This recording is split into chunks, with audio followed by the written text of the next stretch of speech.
खाकी वाले आपकी सुरक्षा की गारंटी होते हैं। कुछ घटनाओं को छोड़ दिया जाए तो इनकी मौजूदगी आपको महफूज होने का एहसास देती है।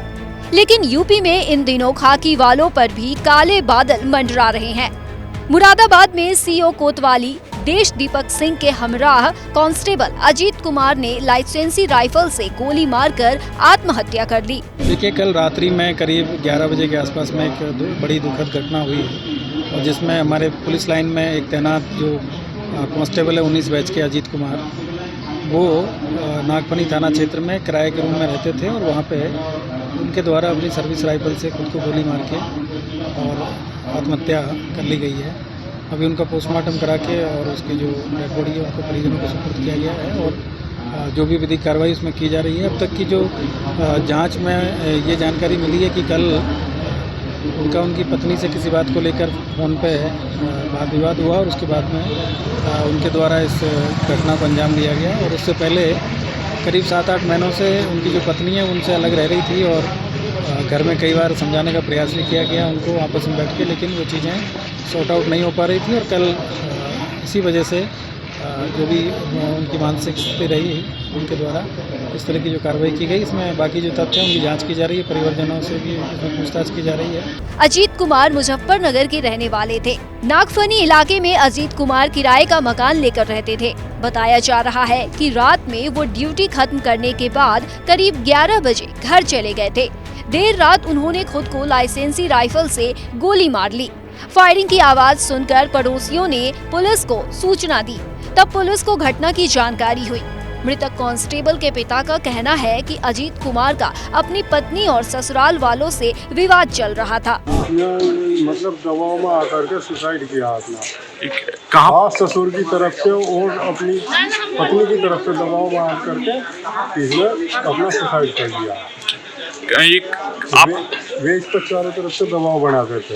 अच्छा, कहाँ तैनात थे कौन? ये तैनाती कहाँ थी? इसकी रिजर्व पुलिस लाइन मुरादाबाद की। क्या इससे पहले गाजियाबाद था ये। क्या नाम था? अजीत कुमार। पवन कुमार का कहना है कि शादी के बाद से ही उनका बेटा परेशान था।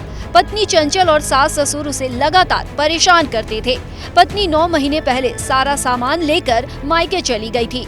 बार बार कोशिश करने के बाद भी वो लौट कर आने को तैयार नहीं थी।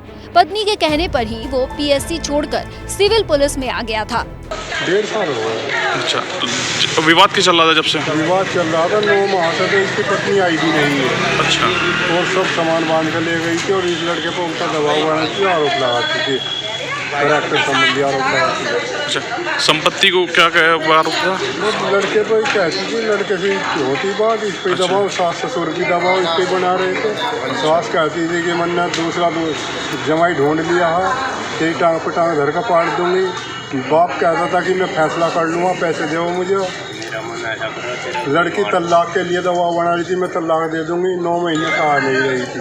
हमने बहुत समझाने की कोशिश करी और उनकी समझ में कुछ बात नहीं आई। हमारे सब रिश्तेदारों ने भी समझाया, 100 आदमियों ने समझा, वो बदतमीजी पर उतर रहे।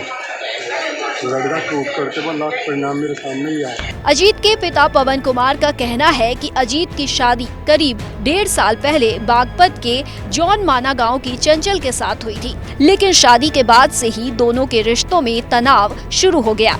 बेटे को उसकी सास बहुत धमकाती थी, कहती थी दूसरा जमाई ढूंढ लिया है, तेरी तो टांगे चीर दूंगी। बहू चंचल भी आए दिन तलाक की धमकी देती थी। इस वजह से सिपाही अजीत कुमार तनाव में था। परिवार का कहना है कि उनके बेटे ने ससुराल वालों से तंग आकर आत्महत्या की है। फिलहाल पुलिस ने सिपाही के शव को कब्जे में लेकर पोस्टमार्टम के लिए भेज दिया है और मामले की जांच में जुट गई है।